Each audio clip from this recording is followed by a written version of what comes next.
जीवन बगिया ऐसी उलझी, फूल होगे कम, कांटे ज्यादा, सिमटा जीवन, डूबी सांसें, आना है तो अब भी आजा।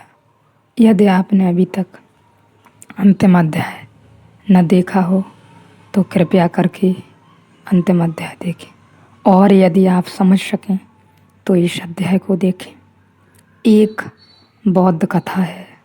दो भिक्षु एक नदी के पार होते थे कि एक बूढ़े भिक्षु ने देखा कि एक युवती नदी पार करना चाहती है, तो वह घबरा गया। नदी गहरी है, शायद युवती कहे कि मेरा हाथ संभाल लो। वह अनजान मालूम होती है, सुंदर युवती है। वह उसके पास से निकला। युवती ने कहा भी कि मुझे नहीं नदी के पार जाना है, क्या आप मुझे सहारा देंगे? उसने कहा, मुझे क्षमा करो, मैं भिक्षु हूँ। स्त्री को मैं छूता नहीं। और उसके साथ पैर कँप गए और वह भागा, तेजी से नदी पार कर गया। बूढ़ा आदमी बहुत दिन का दबाया हुआ काम भीतर फुफकार मारने लगा। वह यह ख्याल ही नहीं कि स्त्री का हाथ पकड़ ले, सपनों को जन्म देने लगा। वह तो नदी पार कर गया। घबराहट में सोचा, भगवान को धन्यवाद दिया कि चलो बचे। एक झंझट आती थी, एक गड्ढे में गिरने से बचे। तब पीछे लौटकर देखा तो बड़ा हैरान भी हुआ, थोड़ा ईर्ष्या से भी भरा, थोड़ी जलन भी पैदा हुई। वह जो युवा सन्यासी पीछे आ रहा था, वह लड़की को कंधे पर बिठाकर नदी पार करवा रहा है। कंधे पर बिठाकर हाथ पकड़ना भी एक बात थी, स्पर्श भी वर्जित है। और मैं तो बूढ़ा हूँ और यह जवान है, और यह अभी नया नया दीक्षित हुआ है, और यह क्या पाप हो रहा है। फिर 2 मील तक दोनों चलते रहे। आश्रम पहुँचते तक बूढ़ा फिर बोला नहीं, बहुत नाराज था, आग बबूला था। नाराजगी में ईर्ष्या भी थी, नाराजगी में रस भी था, क्रोध भी था। अपने को ऊंचा और धार्मिक मानने की अस्मिता भी थी, और इसको निकृष्ट और अधार्मिक मानने का भाव भी था। सभी कुछ मिश्रित था।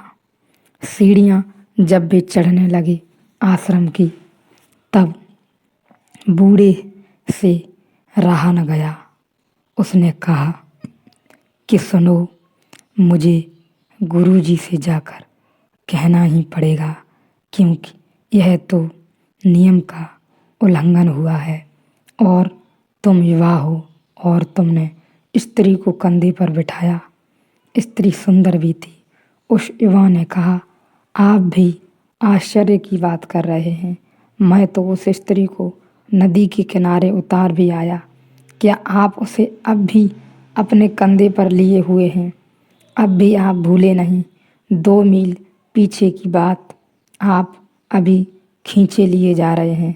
ध्यान रखना, यह संसार है तुम्हारे पास, तुम में स्थित, तुम इसमें स्थित, मगर ऐसा भी जीने का ढंग है कि न तुम संसार को छू, न संसार तुम्हें छू पाए। तुम ऐसे गुजर जाओ अस्पर्शित, क्वारे के क्वारे। यह कालख तुम्हें लगे न, ऐसे गुजरने का ढंग है। उस ढंग का नाम ही साक्षी है। शरीर सहित यह जगत कुछ नहीं है, अर्थात न सत और ना सत है, और आत्मा शुद्ध चैतन्य मात्र है। ऐसा निश्चय जानकर अब किस पर कल्पना को खड़ा करें? अब कहाँ अपनी कल्पना को रोपें। सब आश्चर्य, सब आश्रय गिर गए। न सुख की कोई कामना है, न दुख की कोई भय है, न कुछ होना है, न कुछ बचना है, न कहीं जाना है, न कुछ बनना है। सब आश्रय गिर गए, अब कल्पना को कहाँ खड़ा करें। कुछ लोग धन पर कल्पना को खड़ा किए हुए हैं, वह उनका आश्रय है। वे हमेशा धन ही गिनते रहते हैं। वे नींद में भी रुपए गिनते रहते हैं। रुपए की खनकार ही एकमात्र संगीत है जिसे वे संगीत मानते हैं। कुछ लोग हैं पद के दीवाने हैं, वह बस उनकी कुर्सी ऊपर उठती जाए इसकी ही फिक्र में लगे हैं। बड़ी से बड़ी कुर्सी पर बैठ जाएं, चाहे फांसी क्यों न लगे। बड़ी कुर्सी पर कोई हर्जा नहीं, मगर कुर्सी बड़ी होनी चाहिए, यह उनका आश्रय है।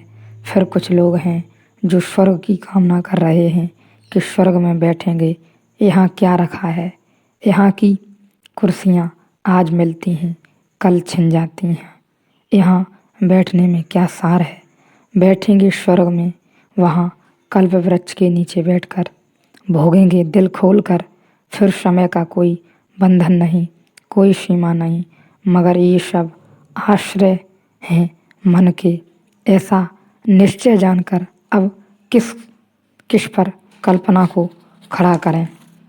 यह शरीर, स्वर्ग, नरक, बंध, मोक्ष और भय भी कल्पना मात्र है। मुझे उनसे क्या करना है, मैं तो शुद्ध चैतन्य हूँ। खूब जागरण की घटना घटी। जनक को अष्टावक्र की मौजूदगी में विमर्श पैदा हुआ। अष्टावक्र के दर्पण में जनक ने अपना चेहरा देखा। उसे आत्मस्मृति आई। अनूठी घटना घटी।